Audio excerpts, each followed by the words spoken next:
함께 나눌 말씀은 열왕기상 13장 1절부터 10절까지의 말씀입니다. 베델에서 하나님께 제단을 쌓는 여로보암에게 하나님의 사람이 나타나게 됩니다. 그 하나님의 사람은 그 베델의 제단을 향해서 그 제단과 그 제단에서 제사 드리는 사람 그리고 제사장들을 저주하게 됩니다. 그 하나님의 사람은 이 저주가 하나님으로부터 온 것임을 드러내면서 한 가지 징조를 보이겠다고 말합니다. 제단이 갈라지고 그 위에 재가 쏟아지는 것인데 실제로 그 일이 일어나게 되는 것이죠. 여로보암은 제단을 향해서 저주하고 있는 그 하나님의 사람을 잡으려고 하지만 오히려 손이 마비되어지고 그의 간청으로 그 마비는 결국 풀리게는 됩니다.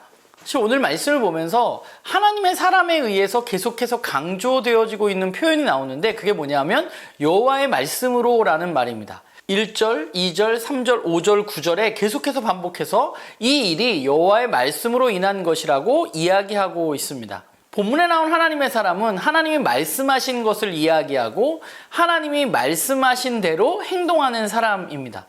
여로보암이 그를 회유하려고 했지만 그는 매우 단호하게 하나님의 말씀을 근거로 다른 길로 베들로부터 떠나게 됩니다. 그런 의미에서 오늘 말씀은 하나님의 말씀대로 행동하는 하나님의 사람과 하나님의 말씀과는 상관없는 행동을 하는 여로보암이 대조를 이루어서 보여지고 있다는 생각을 하게 돼요. 오늘 본문을 보면 여로보암은 심지어 하나님을 이야기하면서 그 하나님의 사람에게 내 하나님 여호와께 은혜를 빌어달라고까지 말합니다. 그러니까 자신의 하나님이 아니라 그 하나님의 사람의 하나님이라고 표현하고 있는 것이죠. 이것은 그가 하나님과 자신이 별 관계가 없는 것으로 여기고 있다는 것을 드러내는 표현이기도 합니다. 오늘 여로보암을 보면 이 위기를 어떻게든 모면해 보려고 하지만 사실 정답은 이미 정해져 있는 거예요. 하나님의 말씀을 듣고 그 말씀대로 행동하는 것입니다. 그런데 정작 그는 해결해 보려고는 하지만 하나님의 말씀을 들으려고 하지 않는 모습을 오늘 본문에서 우리는 만나게 됩니다. 그리고 오늘 본문이 이야기하는 또 한 가지 중요한 사실은 하나님께서 여로보암이 세운 이 베델의 제단을 저주하신다는 사실입니다. 베델의 제단은 하나님을 향한 제단이 아니라 오히려 하나님을 거부하고 하나님을 분노하게 하는 제단이라는 사실을 드러내고 있는 것이죠. 하나님은 이제 그 제단을 심판하실 것입니다. 그 심판의 징조를 보여주고 계신 것이죠. 이 징조가 보였다는 것은 결국 하나님이 앞으로 확실하게 이 제단을 저주하실 것이라는 사실을 드러내 보여주고 있는 것입니다.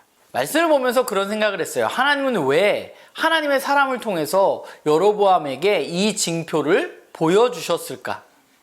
그것은 여로보암으로 하여금 자신의 잘못을 인정하고 그가 돌이키기를 하나님이 원하셨기 때문일 겁니다. 그러나 여로보암은 하나님을 전혀 바라보지 않고 하나님의 말씀도 듣지 않습니다.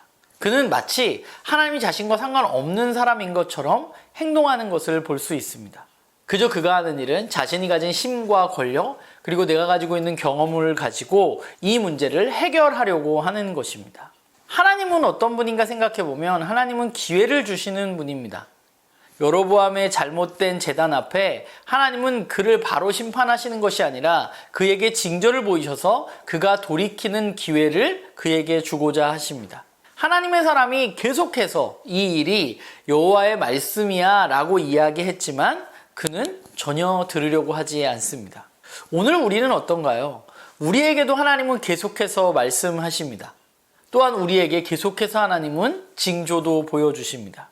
우리 앞에 물론 제단이 갈라지고 거기에 재가 뿌려지는 그런 징조는 없지만 우리는 우리가 살아가는 삶 속에서 경험하고 있는 이 세상을 바라보면서 이 세상이 얼마나 잘못된 길로 가고 있는가를 우리는 알 수 있습니다. 우리가 살아가는 이 세상은 그야말로 깨어진 세상의 모습을 우리에게 그대로 보여주고 있습니다. 우리는 이 세상을 바라보면서 무슨 생각을 해야 될까?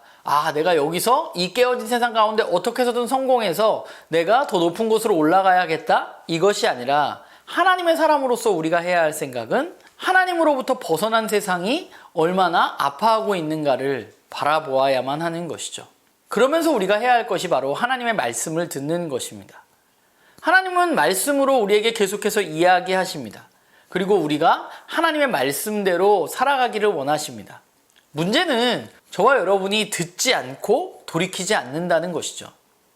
눈에 보이는 징조가 우리 앞에 있음에도 불구하고 하나님의 말씀이 우리 앞에 있음에도 불구하고 우리는 여전히 우리의 마음대로, 우리의 생각대로 살아가는 경우가 많은 것입니다. 사실 오늘도 하나님의 말씀 가운데 우리가 볼 수 있는 것은 무엇이냐면 하나님의 말씀을 떠난 삶이 어떤 심판을 가져올지를 우리는 여로보암의 재단을 통해서 볼 수 있는 것이죠. 그런데 하나님을 떠난 여로보암에게 주어진 이 심판이 저와 여러분의 이야기가 되지 않고 그냥 여로보암의 이야기로 끝나버린다면 우리가 하나님 말씀 앞에 서는 것은 마치 여로보암과 비슷한 처지라고 생각하게 됩니다. 하나님 우리에게 말씀하시지만 우리는 듣지 않고 여로보암은 그랬구나 라고 생각하는 것이죠. 하나님의 사람은 어떤 사람이냐? 하나님의 말씀을 듣는 사람입니다.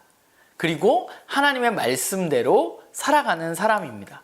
바라기는 저와 여러분이 우리가 이렇게 매일 말씀 묵상을 하면서 그냥 말씀이 이렇구나 라고 그냥 끝내는 것이 아니라 여로보암은 이랬구나 라고 끝내는 것이 아니라 그 여로보암의 이야기를 나의 삶에 비추어 보고 내가 돌이켜야 할 부분, 내가 배워야 할 부분 이런 것들을 발견하고 우리의 삶 가운데 하나님의 사람으로 말씀대로 살아가는 그런 우리 모두가 되기를 간절히 소망합니다.